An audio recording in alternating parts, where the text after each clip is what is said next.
I have observed something quite remarkable in my years of contemplating the intersection of the material and spiritual realms, something that might surprise those who view wealth as either wholly evil or entirely divorced from matters of the soul. There exists a profound difference in how those who walk consciously with the divine approach the accumulation and stewardship of earthly resources. This difference is not merely tactical or methodical, but springs from an entirely different understanding of what wealth truly represents and what purpose it serves in the grand narrative of existence. You see, my dear friend, if you have found yourself struggling with the apparent contradiction between spiritual growth and financial prosperity, you are not alone in this perplexity. Many earnest souls have wrestled with the seeming impossibility of serving both God and mammon, as the scriptures warn, yet have simultaneously wondered whether their financial struggles might somehow indicate a lack of divine favor or personal righteousness. This internal conflict creates a peculiar form of spiritual paralysis, where one neither pursues wealth with conviction nor embraces poverty with peace, but remains suspended in an uncomfortable middle ground that serves neither earthly effectiveness nor heavenly purposes. The conventional wisdom of our time offers us two equally unsatisfying alternatives.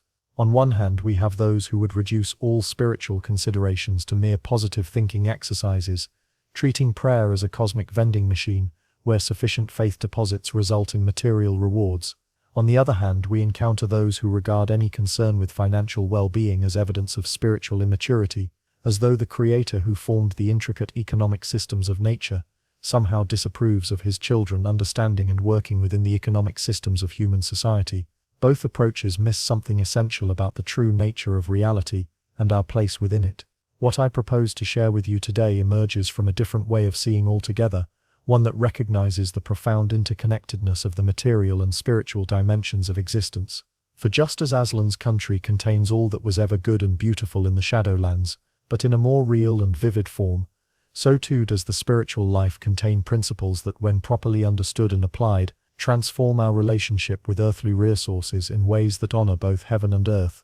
Please, if this resonates with something deep within your spirit, take a moment to like this video and let me know in the comments below what specific financial challenge has been weighing most heavily on your heart lately. Your engagement helps these truths reach others who are walking similar paths, and I read every comment personally. Consider for a moment the fundamental difference between what I might call ego-based wealth creations and soul-based wealth creation. The former operates from a place of scarcity, fear, and separation. It views money as a finite resource to be hoarded, competitors as threats to be defeated, and success as a zero-sum game, where others must lose for one to win. This approach often generates substantial material results in the short term, but it exacts a terrible cost on the human spirit, leaving its practitioners wealthy in possessions yet impoverished in peace, rich in assets yet bankrupt in joy.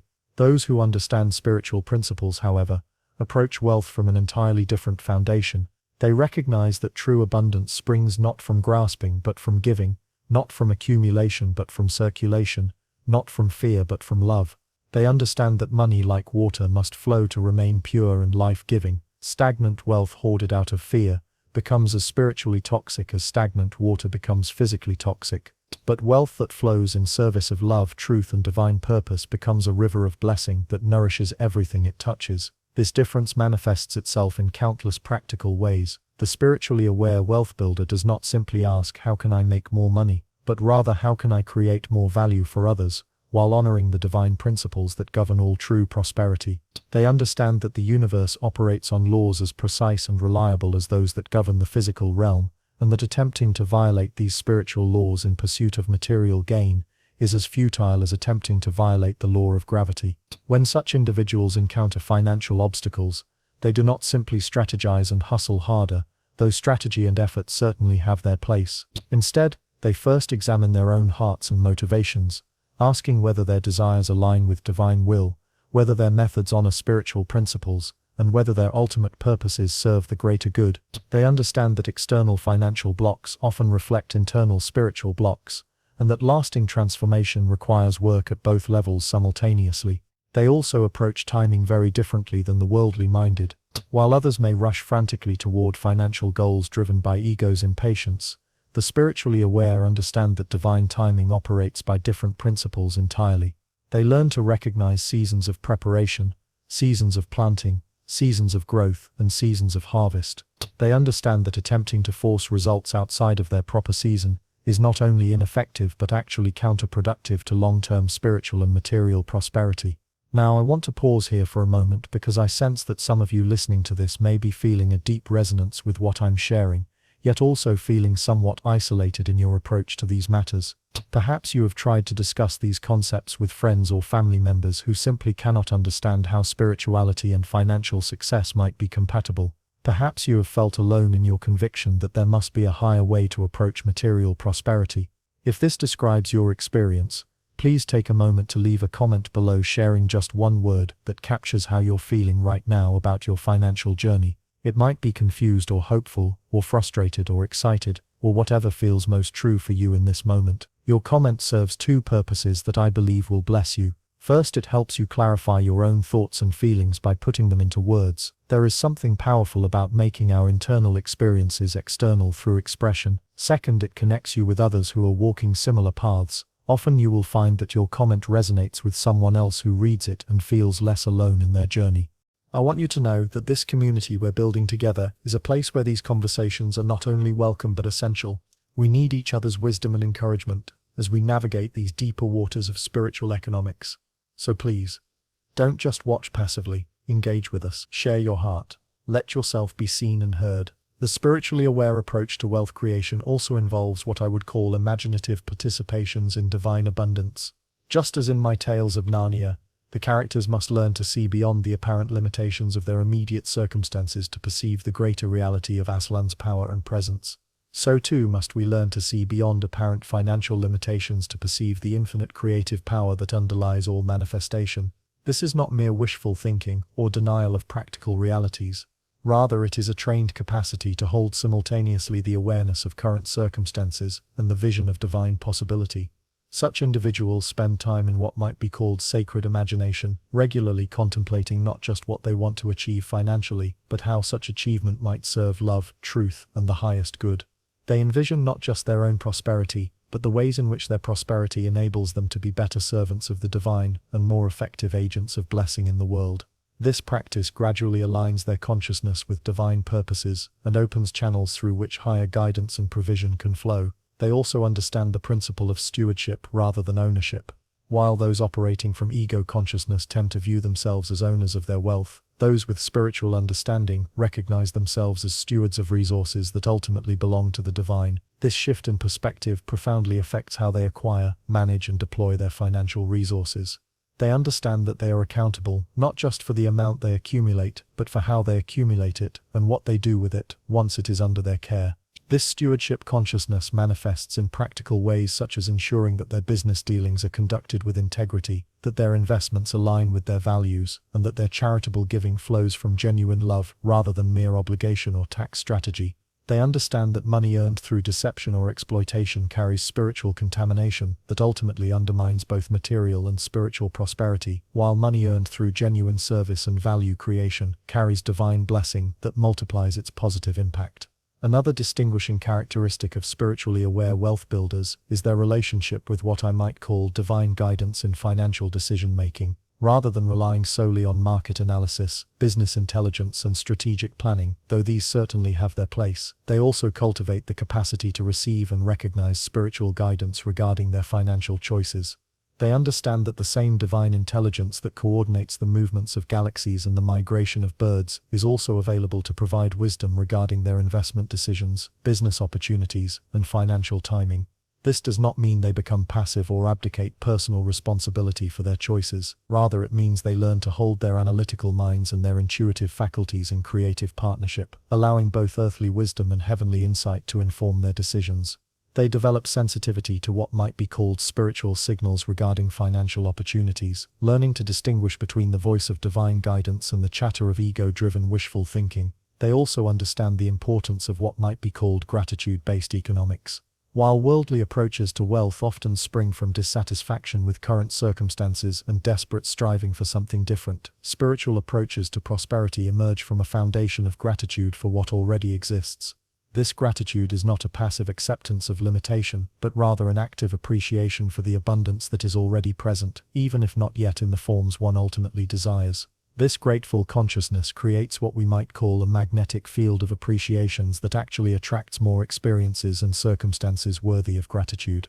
The universe seems to respond to genuine thankfulness by providing more reasons to be thankful. This is not mere superstition, but reflects deep spiritual laws regarding the creative power of consciousness and emotion. Furthermore, those who build wealth from spiritual awareness understand the critical importance of aligning their financial goals with their soul's deeper purposes. They recognize that money pursued merely for its own sake, or for the ego gratification it might provide, will either elude them or ultimately fail to satisfy even if obtained. However, money pursued in service of love, truth, and the divine purposes embedded in their unique calling becomes a natural byproduct of spiritual alignment, rather than a separate goal requiring struggle and strain. This alignment process often involves what might seem like a paradox, releasing attachment to specific financial outcomes while simultaneously taking concrete action toward financial goals. This is not contradictory but represents a sophisticated understanding of how spiritual laws operate. By releasing anxious attachment to results, one removes the energetic resistance that often blocks manifestation. By continuing to take inspired action, one provides the physical channels through which divine provision can flow. The process of discovering and implementing these principles is not always comfortable, for it requires confronting many deeply held beliefs about money, success, and self-worth that may have been inherited from family, culture, or previous painful experiences. It requires developing what might be called spiritual courages to operate according to higher principles, even when those around you are operating from fear, scarcity, and competitive aggression. Yet those who undertake this inner work consistently report not only improved financial outcomes, but a profound sense of peace and purpose that transforms their entire approach to life. They discover that when financial activities are aligned with spiritual principles, money becomes a tool for expressing love rather than a source of stress and anxiety. Work becomes a form of service rather than mere survival. Success becomes a measure of contribution rather than accumulation.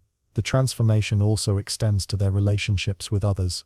Instead of viewing business partners, clients, and even competitors as potential threats or objects to be manipulated for personal gain, they begin to see everyone as spiritual beings worthy of respect and care.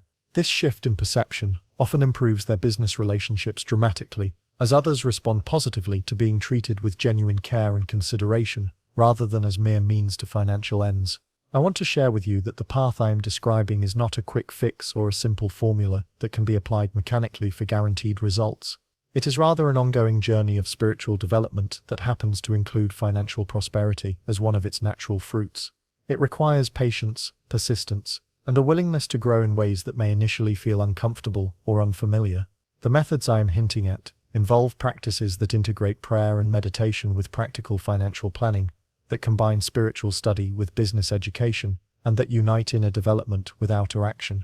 They require learning to trust divine timing while taking personal responsibility for preparedness. They involve developing both the faith to believe in seemingly impossible possibilities and the wisdom to take prudent risks. Perhaps most importantly, they require what I might call spiritual audacity, or the courage to believe that you are worthy of abundance, not because of your personal achievements or inherent superiority, but because you are a beloved child of the divine, created with unique gifts that the world needs and deserves to receive. Many people struggle financially, not because they lack intelligence or opportunity, but because deep in their hearts they do not believe they deserve prosperity, or that their contributions are valuable enough to justify abundant compensation. This inner work of healing shame, unworthiness, and poverty consciousness is often the most challenging aspect of the journey, yet also the most transformative. For when one truly understands their divine identity and calling, financial provision begins to flow more naturally as an expression of that identity, rather than something that must be fought for or stolen from others.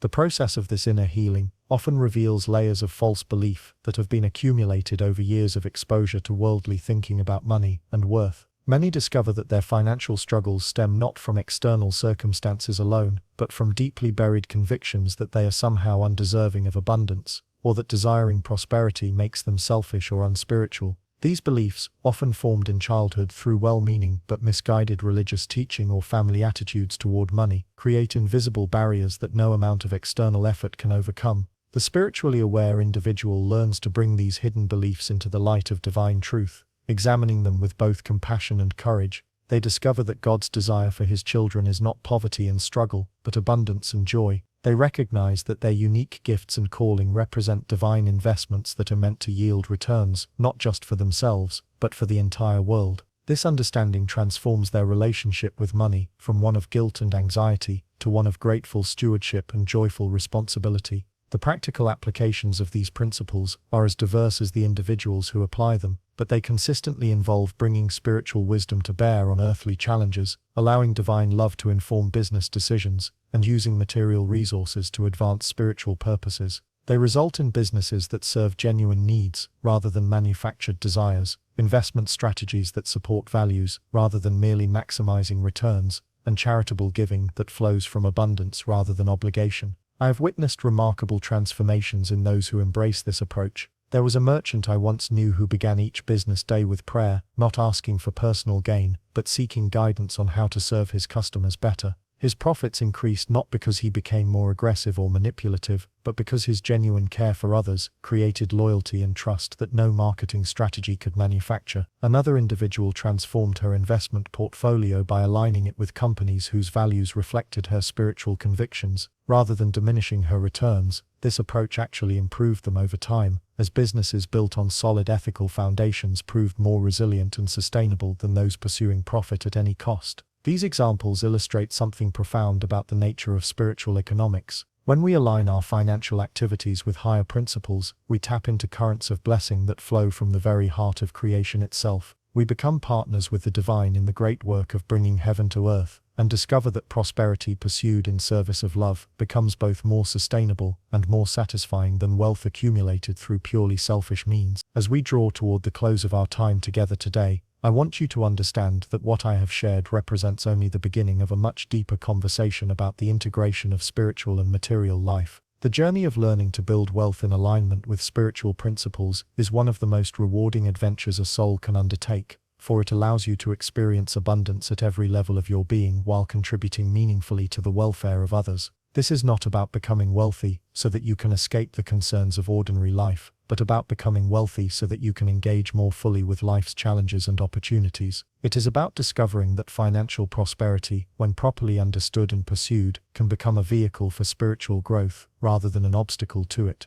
If you have felt the stirring of recognition as I have shared these thoughts, if something within you has responded, yes, this is the path I want to walk, then I encourage you to continue exploring these concepts with us. Subscribe to this channel not just to receive more content, but to join a community of fellow travelers who are committed to integrating spiritual wisdom with practical effectiveness. Like this video if it has served you, for your engagement helps these ideas reach others who are seeking the same integration of heaven and earth that may be calling to your own heart. And please share your thoughts and experiences in the comments below. Your unique perspective and story matter not only to me, but to others who are walking similar paths and need the encouragement that comes from knowing they are not alone in their journey. The road ahead requires both courage and patience, both faith and wisdom, both spiritual understanding and practical skill. But for those willing to walk it, the destination offers not merely financial prosperity, but a life of meaning, purpose and joy that enriches every moment with the awareness of divine presence and blessing. This is the inheritance that awaits those who learn to see money, not as master, but as servant, not as end, but as means, not as source of security, but as tool for service. Until we meet again in these conversations about the deeper mysteries of existence, may your steps be guided by wisdom, may your heart be filled with peace, and may your efforts be blessed with that peculiar form of prosperity that satisfies both the practical needs of life and the eternal longings of the soul.